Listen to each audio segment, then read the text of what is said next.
Okay, so hello everyone. Let me first present myself. My name is Amine Kassouf and I am a research scientist at GFoRSS. I will be talking today about the different regulatory management approaches for food contact materials under the United States of America and the European Union frameworks. So my presentation will be mainly divided and will follow the following outline. I will start by an introduction. Then I will be briefing the United States of America food contact regulations, then the EU regulations on food contact materials to finish with a brief conclusion on the topic.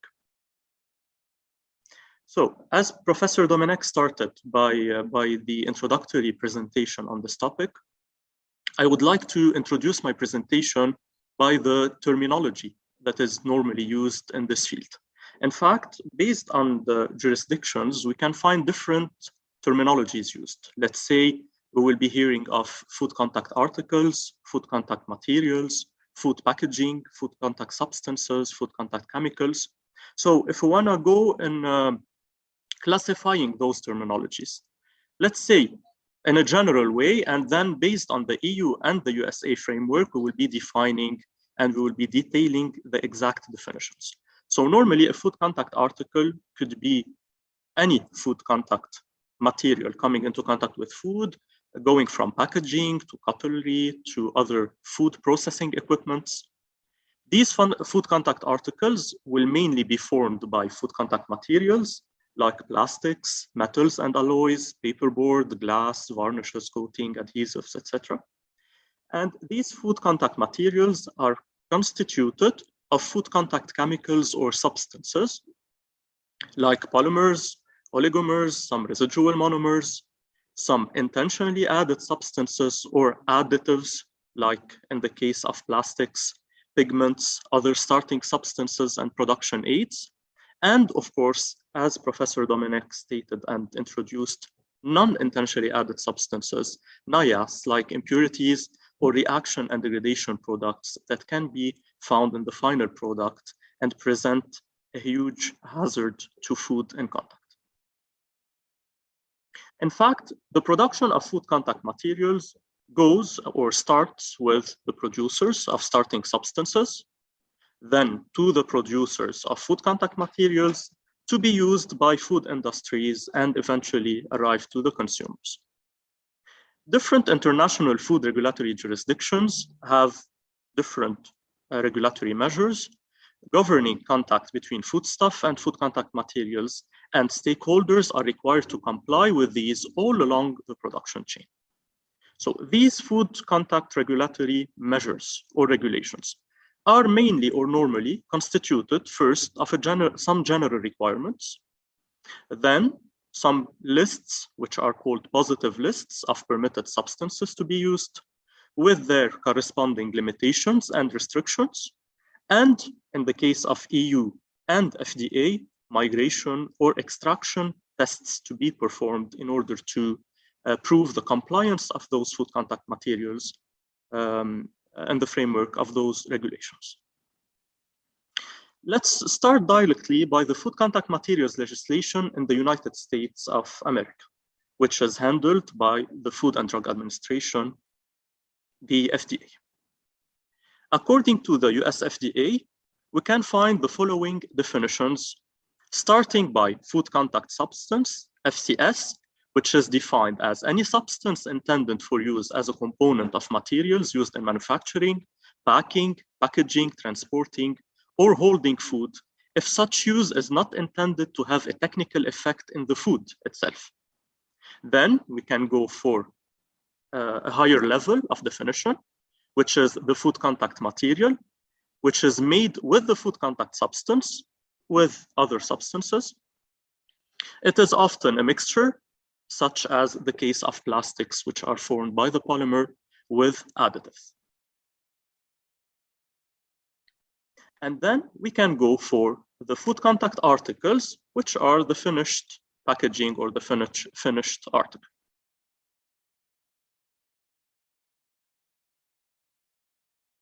Now, according to the FDA, All relevant provisions for food contact materials are published in Title 21 of the Code of Federal Regulation, Chapter 1, Subchapter B, Food for Human Consumption, under the following parts. The most interesting parts to be mentioned are the parts from 174 to 178 on indirect food additives. Now, why the title Indirect Food Additives? In fact, the precise requirements of the FDA are very material specific. The fundamental assumption is that all components of a material can migrate into food. So plastics, additives, and other food contact materials are thus considered as indirect food additives. Now, if we go back to the list of subparts or sections, we can classify them under three general types of regulations. First, those covering specific materials, examples 176 on paper and paperboard, 177 on polymers. And here we can find lists of permitted additives or substances, positive lists. Maximum levels of use were not covered by general lists. We can find specifications, such as density, melting points for polymers, let's say. And we can find some end test extractable limits, and sometimes even the test methods for these to be used. Now, another category of regulations, those covering substances to be used, like the 178 on antioxidant stabilizers for polymers. And here also we can find lists of permitted substances and maximum levels of use. And the third category of regulations are those listing substances used in specific types of packaging, like the 175 on adhesives, 177 on can coating. Now, let's start by the part 170.39, entitled Threshold of Regulation for Substances Used in Food Contact Articles. In fact, a substance used in a food contact article that migrates or that may be expected to migrate into food will be exempted from regulation as a food additive because it becomes a component of the food at a level or at levels that are below the threshold of regulation if, one, the substance has not been shown to be carcinogenic in humans or animals, and there is no reason based on the chemical structure of the substance to suspect that toxicity. The substance presents no other health or safety concern because the use is below a certain threshold of regulation. The substance has no technical effect in or on the food to which it migrates, and the substance use has no significant adverse impact on the environment. So in this case, food contact substances will be exempted from regulation as a food additive. They will be considered as indirect food additives.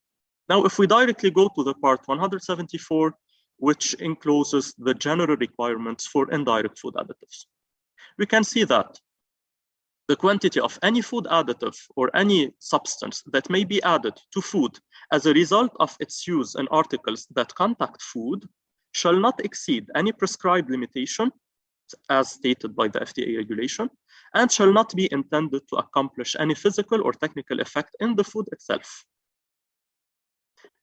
In addition, any substance used as a component of articles that contact food shall be of a purity suitable for its intended use. It's like here we are re-mentioning the problem of NIAS, which can be impurities introduced with additives. Let's continue with the part 174, the general requirements for indirect food additives. Substances that under conditions of GMP may be safely used as component of articles or of food contact articles are substances generally recognized as safe in or on food, substances generally recognized as safe for their intended use in food packaging, substances used in accordance with a prior sanction or approval, substances which can be found in the positive lists of part 175 to 179, or substances with an effective pre-market notification, FCN, for food contact use. Let's take two examples for the FDA case, and then we can move for the EU framework. If we consider part 176, indirect food additives, paper and paperboard components, we can see that the subpart B of this part is consecrated to substances for use only as components of paper and paperboard components, and we can see a classification by substance. And we can have access to a very interesting and important paragraph, which is paragraph C, where we can find the list for food simulating solvents. We can find the time temperature conditions to be used for migration tests. Part 177 on polymers. Also, two interesting subparts, B and C. In subpart B, substances for use as basic components of single and repeated use food contact surfaces. Here we have a classification by resin type. Subpart C, also we have a classification by resin type, but also we have some classification by application, like the polymers to be used as filters and ultrafiltration and reverse osmosis membranes in textile or textile fibers, etc. So if we sum up these substance-oriented parts, let's say the part 176 on paper and paperboard components and 177 on polymers, we have a classification by substance for use only. It's a positive list. We have also classification by resin type, like polyethylene phthalate polymers, olefin polymers. And here we can find chemical definitions, monomers, copolymers. We can find permitted additives and production aids to be used with their corresponding limitations, use only as, let's say, or levels not to exceed. And also, what's also so interesting is that we can find migration tests, conditions, and in some instances, details related to analytical methodologies. If we reconsider this part 176.170, where we can find the test conditions to be applied for extraction with simulating solvents, we can find a very detailed classification of types of raw and processed food to be considered under 9 subcategories. If we take few examples, we have the non-acid aqueous products, we can have the acid aqueous products, the dairy products, low moisture beverages, dry solids, etc. So we have a classification of the food stuff to be considered in contact with food contact materials. And then we will have the conditions to be applied based on the type of food. Which food simulating solvent to be used, water, heptane, 8% alcohol, and under which temperature and time conditions in order to simulate the contact, the real contact between the packaging or the food contact material and the food itself. Also, as I mentioned, in a lot of instances under the FDA regulation, we can find specifications related to analytical methodologies to be applied, selection of extractability conditions. So we can see that in the FDA framework, they use a lot extraction test, extractability conditions, extractives. And we will see in the EU, we use a lot migration simulating solvents, simulants.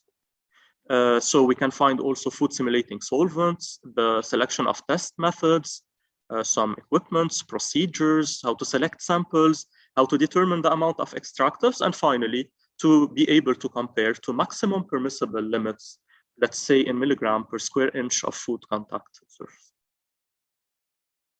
Now, if we move to the EU framework regulation, first, let's start also by a definition. According to EU, a food contact material or materials are any materials or article intended to be brought into contact with food, like cutlery or kitchen equipments, are already in contact with food, like packaging, or can reasonably be brought into contact with food or transfer their constituents to the food under normal or foreseeable use. So this definition covers effectively everything. This potential contact may occur during food's production, processing, storage, preparation, before its eventual consumption by the consumer.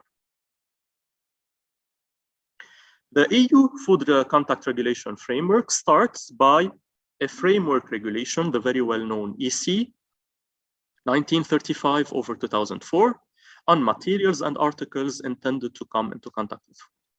Then we can also find a general regulation on good manufacturing practices for materials and articles intended to come into contact with food. And here we can have two sets of regulations under the EU framework. regulations on specific materials, and regulation on specific substances. So I will take few examples. Regulations on specific materials, the very famous and well-known plastic regulation, EU 10/2011, with its amendments. We have a very interesting regulation, particularly nowadays, on recycled plastics. And in the case of specific substances, we have a regulation on bisphenol A, let's say, in varnishes and coating, and etc., on specific substances to be used in food contact materials. Now, if we take briefly the most important EU regulations on this topic, we have to start by the framework regulation. It is the primary European regulation or regulatory measure related to food contact materials. It applies to all food contact articles and materials. And it states requirements that should be fulfilled by any food contact materials, which are: 1, the use of food contact material shouldn't endanger human health, shouldn't bring about unacceptable change in the composition of the food, and it shouldn't bring about a deterioration in the organoleptic characteristic of the food. Now, in the absence of European specific measures, Article 6 of this framework regulation urges member states to maintain and adopt national legislations. We have Articles 8 and 9 about the procedures for notifying new substances. Article 15 on labeling for food contact material and the very well-known food contact logo. Article 16, declaration of compliance, how to declare a compliance of a food contact material or packaging. And Article 17 about the traceability and its importance. Now, a GMP regulation, briefly, which states that any company that makes food contact materials must establish a quality assurance system and a quality control system, of course, with their corresponding documentation. A very interesting appendix or annex in this regulation, the Appendix 10, which speaks about printing inks, which are applied to the non-food contact side of materials and articles, shall be formulated or applied or handled in such a manner that substances from the printed surface are not transferred to the food contact site, which is called the set-off effect. Of course, it should be avoided. The EU 10/2011, the very famous plastic regulation. So 3 main important titles: the Union list of authorized substances or the positive list, migration tests to be applied overall and specific, and the conditions to declare the compliance of plastic food contact materials. So if we go quickly over all these titles, the first positive list, which is called the Union list of authorized monomers and other starting substances, here we can find approximately 1,000 substances, macromolecules obtained from microbial fermentation, additives, production aids, stated by their CAS number, their EU reference number, etc., with their specifications, and the most importantly, their specific migration limits in case they exist. It's very clear in the EU framework that only substances listed in this Union list may be used in the manufacturing of plastics. And this list is constantly amended by new molecules. Very importantly, in this regulation, we have the definition of overall migration limit, which is the total amount of non-volatile substances that can migrate from the material into food or food simulant. It's determined simply by gravimetric analysis. And the regulation states clearly that this overall migration cannot exceed 10 milligrams of total constituent released per square decimeter of FCM, or 60 milligrams of total constituent released per kilogram of food or food simulant. This overall migration limit applies equally to all plastic food contact materials, and it considers the EU cube model, which considers that 1 kilogram of food can be packed by 6 square decimeters of packaging material. Specific migration limits, which are now substance specific, plastic materials and articles shall not transfer their constituents to food or food simulants in quantities exceeding the SMLs in case they are clearly stated in the Union list of authorized substances.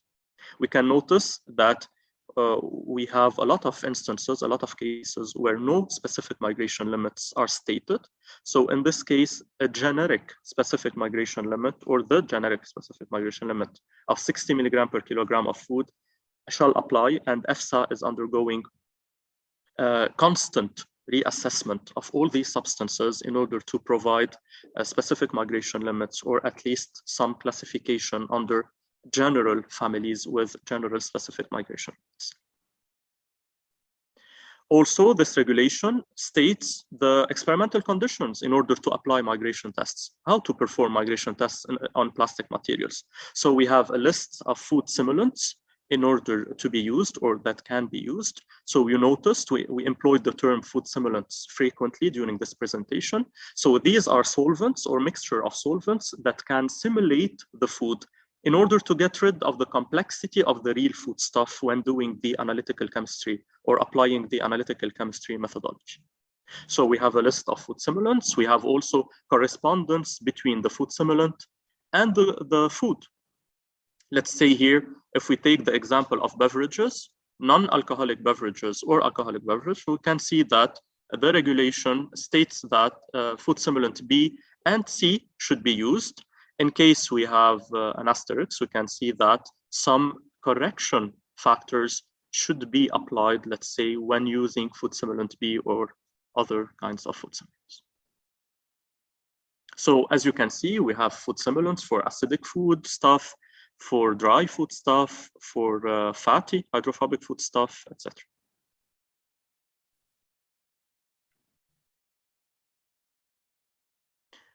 Also, the regulation, as I mentioned, states the actual condition, test conditions, similarly to the FDA framework to be applied. Let's say the actual use is, let's say, between 3 days and 30 days. We have to apply 10 days, let's say, for the test. The actual, let's say, the temperature used is between 20 degrees and 40 degrees, let's say room temperature conditions. We have to apply for our migration tests 40 degrees in order to simulate the worst case scenario.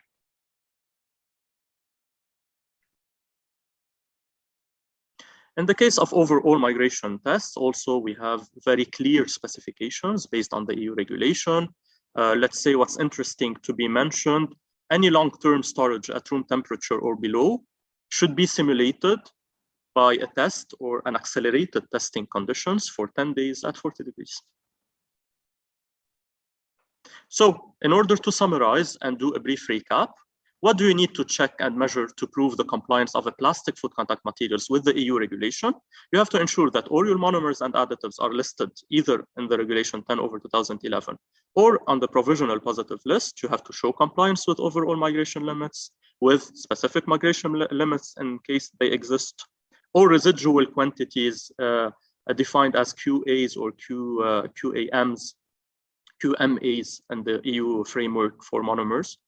And other additives. Here we have some experimental testing, as you noticed, to perform. Or you can show compliance, so finally, with specific migration limits for additives, either by calculations, by experimental testing, or by calculation of 100% migration, which is the worst case scenario, or by mathematical modeling, as Professor Dominic introduced in her presentation. And also, I should mention the problem of NIAS, non-intentionally added substances. So this EU 10/2011 states that as far as they are relevant for the risk assessment, these NIAS should be considered and included in the restrictions of the substance. And any potential health risk in the final material or article arising from these NIAS should be considered in accordance with internationally recognized principles on risk assessment. Some potential solutions are untargeted analytical approaches, which can combine fingerprinting with chemometrics in order to account for this problem. One word briefly about the recycled plastic regulation. So the 282/2008, we have a very interesting European framework for recycled plastic. This regulation states clearly the problematic, which is that plastic packaging waste may contain residues from previous use, contaminants from misuse, and contaminants from non-authorized substances. So it is necessary to lay down special requirements to ensure that materials and articles produced from recycled plastics and re-intended for food contact are compliant. It states also that recycled plastic used behind a plastic functional barrier are regarded as sufficiently safe.